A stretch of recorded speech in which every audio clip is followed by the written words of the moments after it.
Freddie, you're handling massive results for clients and you're still producing high quality content for your own brand.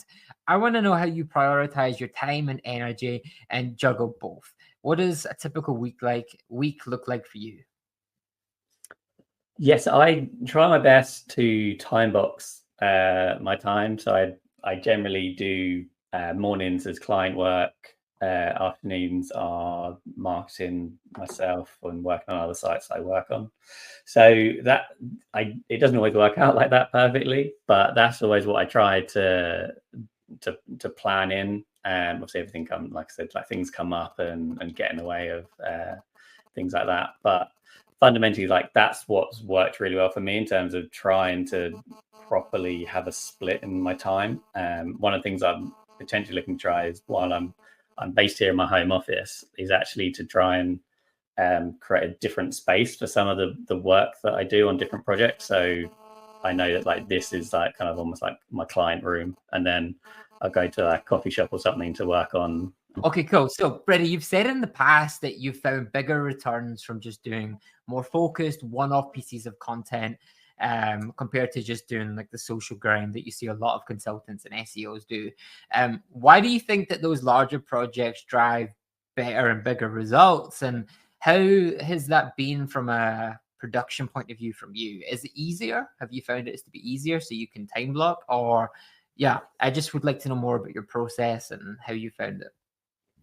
Yeah, so I think sometimes working on the kind of bigger projects, so I work on kind of like bigger email courses where I get other experts involved and things like that, which works really well. And it's what taps into the phrase of kind of like other people's audiences. So it allows me, rather to just the social grind, which is generally just me pushing out content to my audience, and occasionally it can reach further afield, but like generally you're speaking to that specific point.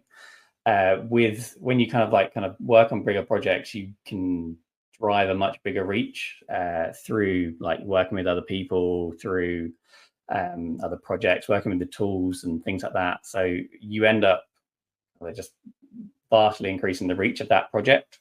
And so whilst it takes a lot more time to kind of like put them together and to kind of like build up kind of like that relationship with everyone to kind of like get them involved and collating stuff and putting it all together, it like kind of has a much, in my opinion and my experience, like kind of net gain on kind of like audience reach and things like that. So like I like using that to drive people to my newsletter, to followers on LinkedIn. Like kind of when I'm doing those projects, like kind of everything just kind of speeds up. So it's something that I'm definitely looking to do more through into next year. Cool. How do you come up with the idea? Normally I see an idea that I like that people are doing in different industries. So it might be that obviously I specifically work in SEO. If I see someone doing something within kind of like Facebook ads from a community perspective, or e-com or anything like that, like if it looks like it's working, then kind of like I just try and piggyback off that and do it specifically for SEOs or kind of e-com SEO. And then to pull it together, so you have the idea. How do you pitch it to people to contribute? Do you already have a relationship with them, or is that something that you nurture and build? Yes, a lot of people I already have some form of relationship with, whether it's kind of like I've spoken to them in the past or something like, even if it's like a really kind of like small previous interaction, that gives an easy in to kind of like get the first few people on board. And then once you kind of like got a few people come on board, you can use that as almost like social proof for other people to get involved. That and like communities that I'm in, like kind of posting there that I'm putting something together. If anyone's interested to get involved, is always a good way to find more people as well. So yeah, there's a few different angles around there. Cool. Yeah, no, I've saw them. I know when you do the launches, it definitely brings a lot of traction. You're at back of mind for a lot of people then. So it's quite a cool approach.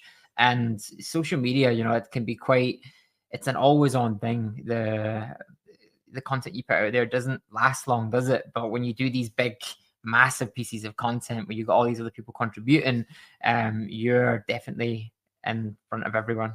You get the attention. So it's cool. It's definitely something that we want to do here more. And our last guest was talking about spending more time on one big pillar piece. And yeah, driving attention from that rather than doing 100 smaller pieces. So I wanted to ask you about that. Let's shift the focus to your strategy that you advise e-commerce clients. You know, when you're bringing on new clients or you're working with, I guess just new clients, you have a pressure to show rapid results. So what strategies or types of content do you focus on to help you deliver quicker wins for the client? Yes, so normally my go-to for the quickest win is taking the content they already have, whether that is kind of like through blog posts or whether that's on their kind of like category collection pages or where that is, and looking what we can do to kind of like improve their rankings already. So most brands that I work with, whether they've done SEO or not, they'll have like at least a handful of rankings that are probably doing quite well on page 2, bottom of page 1, and even with a little bit of effort on specifically those pages or some internal linking back through to those pages, you can kind of like move the needle quite quickly. So obviously that involves having a brand that's like kind of has those rankings and stuff already. For others, kind of like the easy win or the quicker win is just kind of getting some more content on those pages. If they've never done SEO before and they've got, like, for a jewelry brand I worked with, they had the standard kind of like collection pages of like necklaces, bracelets and things like that, but had done nothing with them. By simply adding, they specialize in being basically waterproof. By simply adding the word waterproof into like the category names in the page title, like they went from ranking on page 2 for those terms to like kind of like ranking 2 and 3 within a couple of weeks. So being more specific for the smaller brands like is where they're going to get their quickest returns. Yeah, I'd imagine with budget constraints, trying to find the right keywords, or I guess just like it limits the amount of content you can create, right? So you have to be very focused. Do you have any framework for identifying those pages where it's worth producing new content for? Yeah, so normally I'll look at their current rankings. If they've got like looking anywhere that ranks between kind of 3 and 20, so they're there or thereabouts, but then have some room for improvement, and then looking at where they sit compared to their competitors in terms of kind of like depth of content, like kind of like have they actually spent a lot of time optimizing this versus the others? Are the competitors much higher authority, so they're going to struggle to compete, like to get much higher at this time? So I kind of do a few of those things, but also combining the commercial element to it. Like, is someone that's going to land on this page likely to convert into a customer, both in terms of like on that purchase journey. So if it's on like a category page, then the chances are it's quite a commercial page that they may then kind of click through products and buy. If it's kind of more top of the funnel blog content, like kind of working with the brands to encourage email signups on those pages through lead magnets and things like that, rather than expecting someone to land on a kind of like bedroom ideas page and be ready to buy a new like bedding set sort of thing. So you advise beyond just SEO, well, beyond just your average SEO content, will you recommend things like lead magnets and then maybe like sales enablement PCs? Anything else do you do? So I specifically advise on kind of like the SEO, how SEO fits into that journey.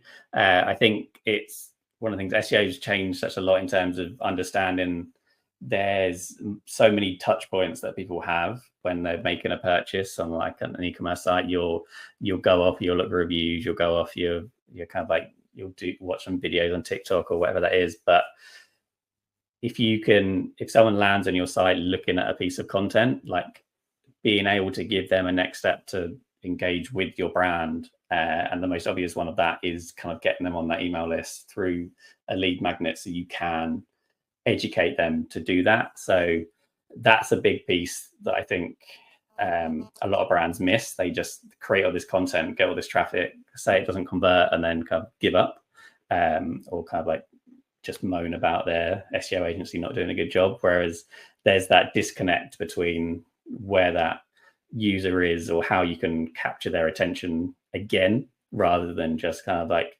getting traffic for traffic's sake. Interesting. Yeah, we've played around with this quite a lot, considering the entire funnel and mapping it out and thinking, what is the next piece of content that we have to show? It requires you to stop and think and, you know, give it some thought. And I think a lot of SEOs just rush into it. They go to SEMrush, they pull the keyword list, they see these high volume keywords, and then they just produce it, and then they leave it, and that's it. Whereas, you know, the content often needs so much more. Like, you have to consider, where is the reader, what are they thinking, what are they going to think next, and then strategically map out the internal links.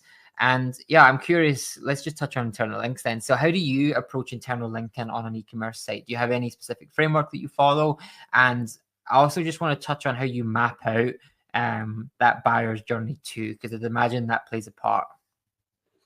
Yeah, so fundamentally, from the basic structure that I normally work towards is almost like a category tree structure. So if they sell like cushions, and then you kind of like got cushions by color, by material, by shape, or whatever that is. So you have the internal linking structure should show that almost like to use and to Google, in terms of, we have cushions and we've got red cushions and we've got kind of red velvet cushions sort of thing. So those internal links should be on those category pages, like kind of flowing through.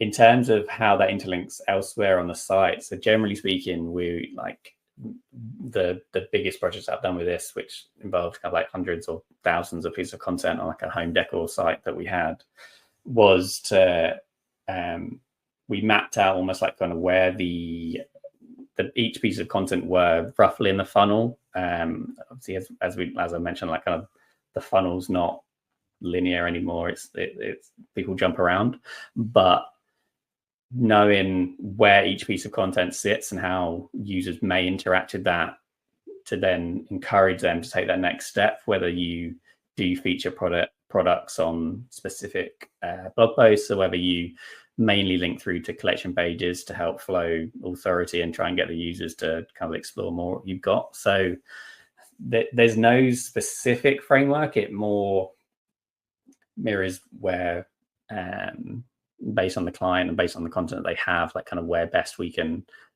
direct to users next, basically. Cool. Interesting. Is there any specific lead magnets or any like types of lead magnets that you've saw work well in e-com? Yes. So some brands, and so for my brand where I sell cricket bats, our best ones always basically just been a runner giveaway. So it's kind of like a bit of a different thing, but having a pop-up which is basically a monthly giveaway for a product or a voucher or whatever that is, depending on your brand. What that does is just that will capture almost anyone's attention. So it's a bit of a very kind of like top level, like, oh, I can win it for free, no harm in entering, sort of thing. But you still get their email, you still can have that educate them on your product, on your brand, and everything like that. Other, like, just those kind of the standard like kind of buying guides can work really well. So, or kind of like how to achieve a certain look. So going back to the home decor example, so we used to rank quite well for kind of like bedroom ideas. So obviously very top of the funnel, people just looking for images and stuff like that. So we created basically a how to like I think it was just a simple how to decorate your bedroom ebook type thing. And like kind of that converted really well at getting people on that email list. And then once we've got them there, then we can kind of like use like the data to further enrich their journey. So we, in one of the welcome email series, it basically showed them loads of different images of bedrooms in different styles, and basically they could click on each one and then go shop the products from that look or see some more images from that. And then based on that, we could then enrich the deeper emails within that flow, that obviously they have shown an interest in these different types of styles. And then so you learn that about each person, then you can try and kind of like use that in your further marketing specifically to them, so you know that they've shown a certain interest in different styles and stuff like that, and create content for them and direct that to them. Obviously maybe not on a one-to-one level, but as a kind of like segment within your email list, basically. Cool. How important has your e-commerce site been in your growth, and I guess just like as a playground for trying all these new ideas? It's been phenomenal. Like, I feel like I don't share enough of kind of everything I do on it, because I just kind of do it and forget it and then forget to share. But just the ability to share in public, like kind of the whole build in public thing of like, kind of, this is what I'm doing, like this is how I'm doing it, this is the results I'm getting. Like, you have like kind of free reign. I've been very kind of open in terms of kind of like performance and numbers and everything, like kind of the site. And also, like, because it's not a client site and they not necessarily not happy with sharing their information like that, like I'm very happy to share that, and it means that I can be more open and more transparent and share some of these real results and real activity that I'm doing.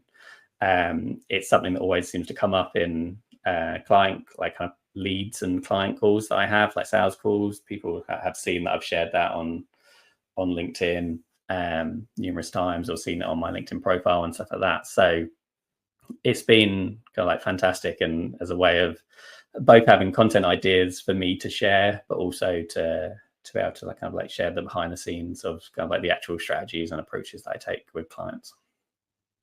That's very cool. Yeah, there's quite a few large SEO agencies with their own either affiliate site or lead gen site or whatever, and I know it brings them in a lot of traction. There's a lot of startup time to producing it, and it's quite a big risk too, right? I want to know, what made you start? I know you love cricket, so but what made you pick that niche? How did you know it was going to be profitable?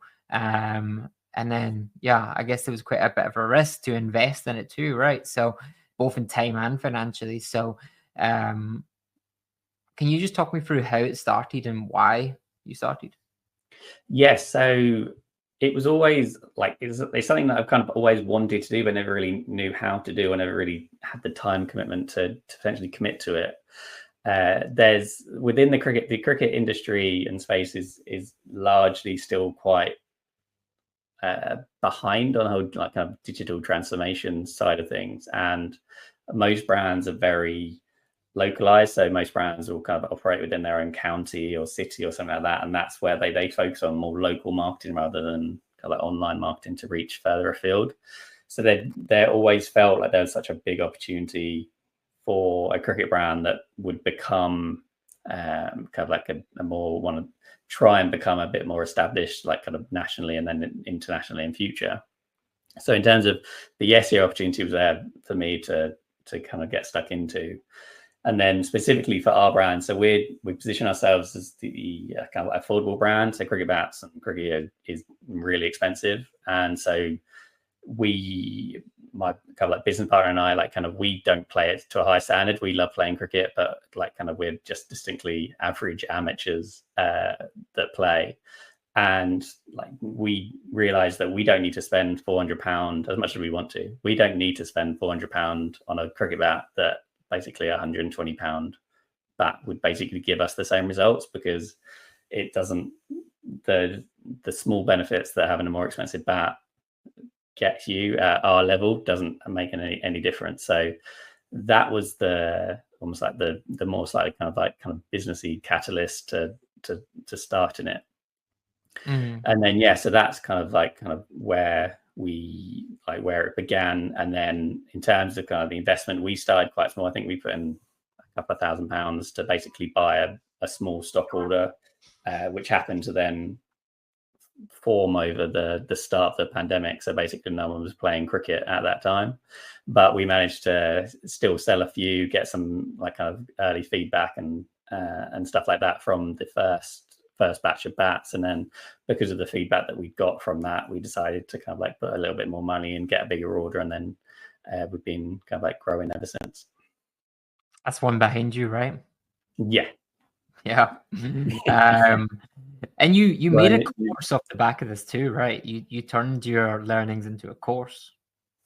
Yes, so the e-commerce SEO bootcamp is kind of like a course aimed at kind of like brands that haven't done SEO before and just want to kind of like get started with it. So it takes you through the similar journey to what I went through with Village Cricket Co. Obviously, like kind of I knew SEO at that point, but it takes them through how to kind of like find the keywords that they have a chance of ranking for, how to kind of like build some early links, how to like kind of what content to create, how to optimize like the basics of your kind of like category pages, product pages, and just kind of get some initial traction with SEO to see if it's a worthwhile investment for their brand. I think so many brands focus so much on kind of like meta ads and paid ads that they get on that hamster wheel and they're just constantly trying to have them to pay more money out to get more traffic in. And so if they can get some consistent organic traffic coming in from Google and places, then like it's just going to make their life a little bit easier as they look to scale up. That's cool. And do you think that course, so you're targeting people who, they want to maybe get into SEO, but they don't potentially have the budget created just yet. Have you found that they become clients down the line? Has it been a good client? I guess, has it created clients for you? Yeah, so I launched it literally just under a year ago, and there's been, I'm trying to work the name now. There's been 3 clients now that have come on board since starting that. So they got some initial traction doing it themselves, and then they got to a point where they could then hire me to then like kind of like try and take it to the next level. So yeah, so small numbers, but yeah, it's definitely been worthwhile for me. Yeah, and in a way, it's another one of these big content pieces too, where you put more time and investment into one project that seems to pay dividends for quite some time. So it's cool to see. You run a workshop too. I just want to confirm, is that the same thing? So I'm pretty confident I've saw you do a content workshop before too. Is that the same thing? Yes, I've done a link building workshop, which goes a bit deeper into kind of like more different tactics that ecom stores can run, different link building campaigns and stuff like that. And then I've got a dedicated email course, which is around kind of like content, and how that basically tells the story of how I grew an old brand from kind of like 0 to 100,000 visitors a month, specifically within their blog. And how to capture that, similar to how we mentioned before, how to capture that, the attention, and how to capture the emails and everything like that to help them flow through. That's cool. Yeah, so definitely worth checking out. Okay, cool. I'm going to move on to some more broader content marketing questions. So some SEOs now argue that SEOs need to think more like marketers. They need to focus on brand building and sort of not ignore rankings, but it shouldn't be like their top priority. What's your take on this? How do you see SEO evolving? That I definitely agree with all those sentiments. I think it is one of those interesting things that it's less that SEO becomes that, because obviously that already exists. People already have brand marketers. They already have social marketers that help build brands up to become searched for.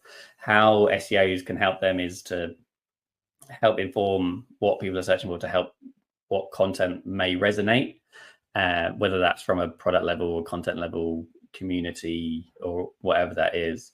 But yeah, I definitely agree with the sentiment. If you've got people searching for your brand, then your SEO is going to be so much easier. So it helps also diversify the risk. Like if you build a brand purely on SEO traffic, then you, as we've seen multiple times in the industry, that kind of like one change from Google and your whole business model crumbles to nothing. So by having a very strong diversification in terms of the traffic that you're getting, then in the event that like kind of one just stops working, your business doesn't completely fall over. Have you played around with social search much? I know and people like Ray Sadiq and Rise at 7 are really big on this. But have you played around with search on other platforms like TikTok and the other ones? I've done a handful of stuff. I've done some YouTube SEO work in the past and stuff like that. I haven't done too much on TikTok and places like that yet, but like it's definitely something that I know I need to, like as an SEO, I need to make sure I keep up on, and kind of like knowing what to do and having running my own experiments and seeing what works. Okay, cool. Yeah, because I was going to ask, if SEOs are moving more towards brand building, then what types of content do you think that they should be creating to have, the biggest effect to establish a memorable brand? Good question. I think it varies massively by industry and kind of like what your audience needs, and that's where I think having SEO still doing the keyword research and knowing what people are searching for within your space is still like kind of really important.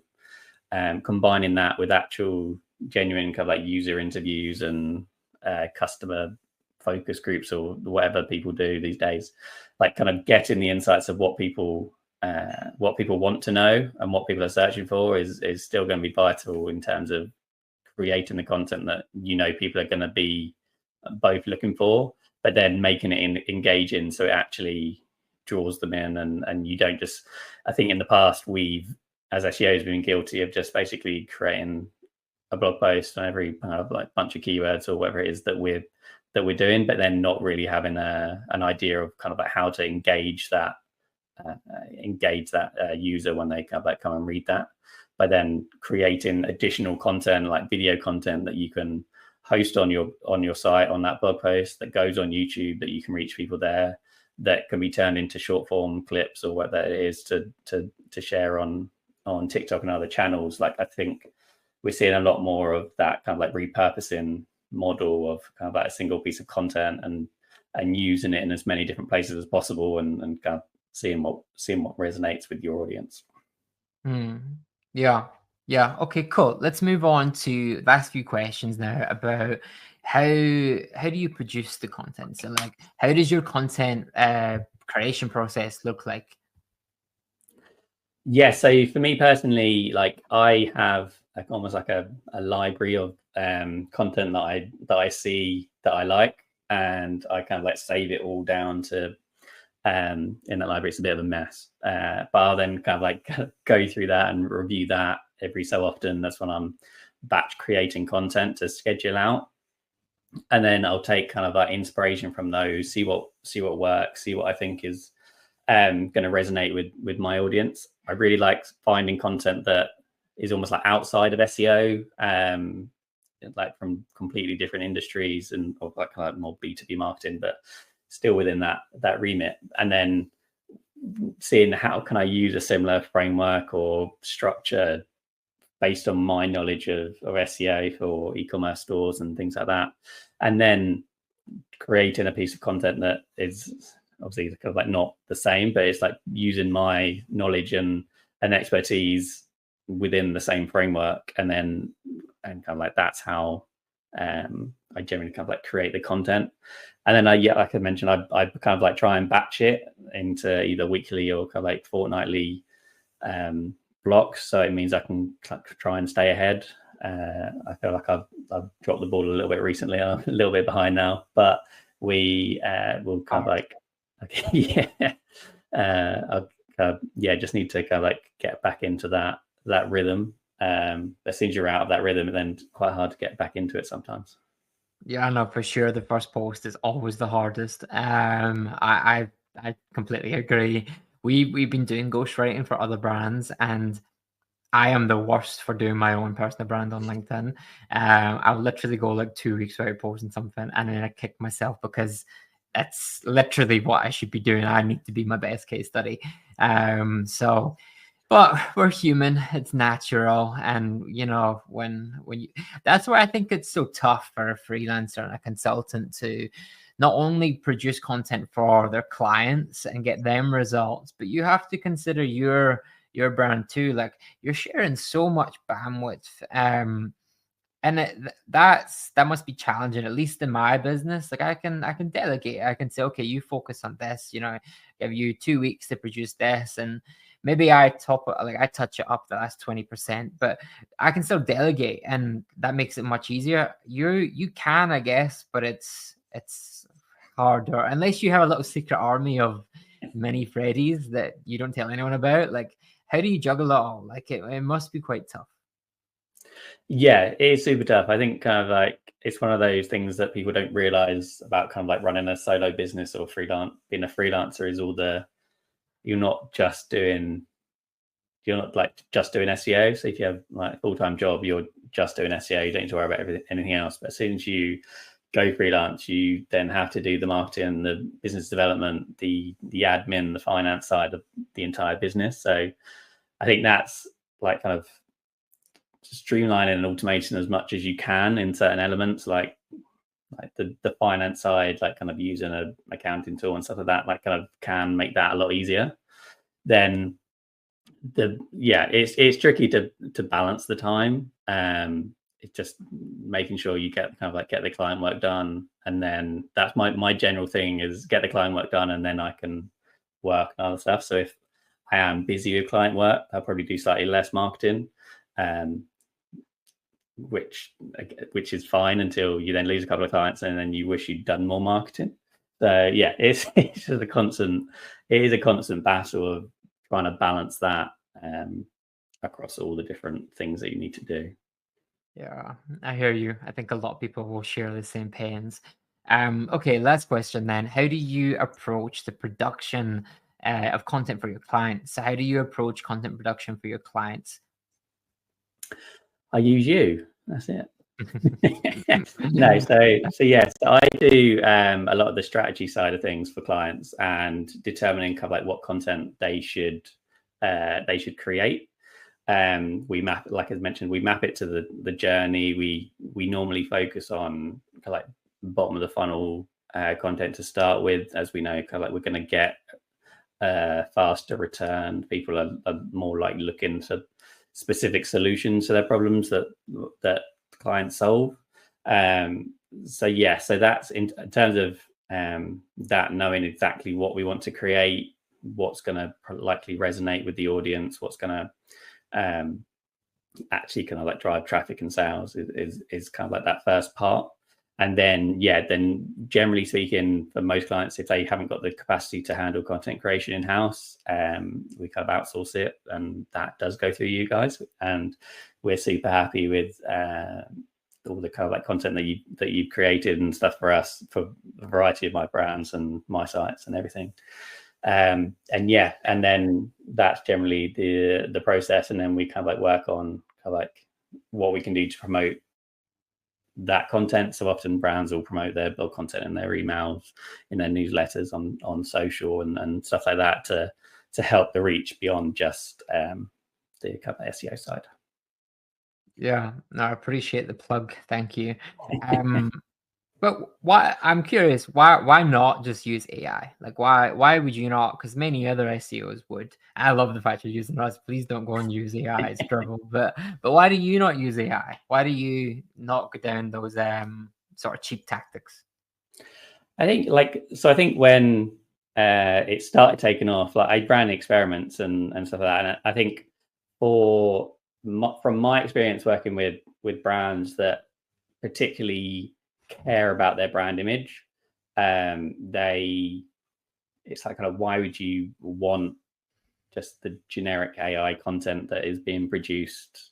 Like, you wouldn't want your audience to read it, so why would you publish it? Essentially is the general thing that resonates with a lot of brands. Particularly, they sometimes come to me and are like, can we just create all this content with AI? And I'm like, I'll create. I get that you could even create one and send it to them and be like, do you want all your customers reading this content? I think just the quality and the kind of like whether it's on brand, whether it mentions the same things as the brand, how the brand perceives themselves and everything like that. I think it's just not the way it kind of like doesn't resonate with people's audiences is probably the main reason why I kind of like, I haven't done it, and don't kind of like want to do it.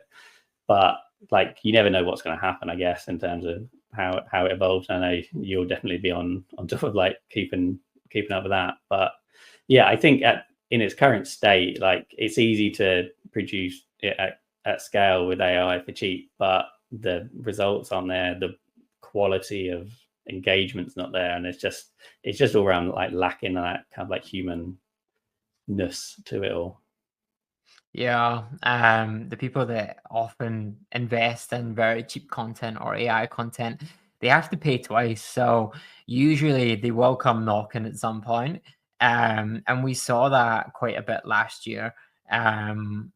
People stopped buying content in January, February, and then March came around, sorry, the year before. And then March came around and everyone was back. And then we went for a bit of a lull again, but then it boomed again. Everyone's wanting human content. So it's really interesting to watch this play out. And I think for people like yourself who are a solo consultant, like you can't run the risk of using AI content. You can't run the risk of that damaging the brand. You can't, it's a lot of bandwidth just to read it and edit it and stuff as well. So I'd like to think that, when you use a company like My Content Pal, like we look after you, we make sure that you get the professional oversight that you need. It's not just the content, it's the bandwidth that we save you. I hope you agree with that statement. But yeah, I'm very glad you're a customer. Cool. Okay, awesome. Well, Freddie, this has been a cool podcast. Thank you for coming on. I appreciate it. Where can the audience find you? Yeah, so best two places, LinkedIn, just Google Freddie Chatt. I'm pretty sure I'm the only one on there, so it should be quite easy to find. And then my newsletter, which you can just go to freddiechatt.com and sign up. You get a free checklist if you sign up from the homepage. Yeah, they're the two best places. Cool. Okay, Freddie, awesome. It's been fun. Thank you for coming on. Thanks for having me.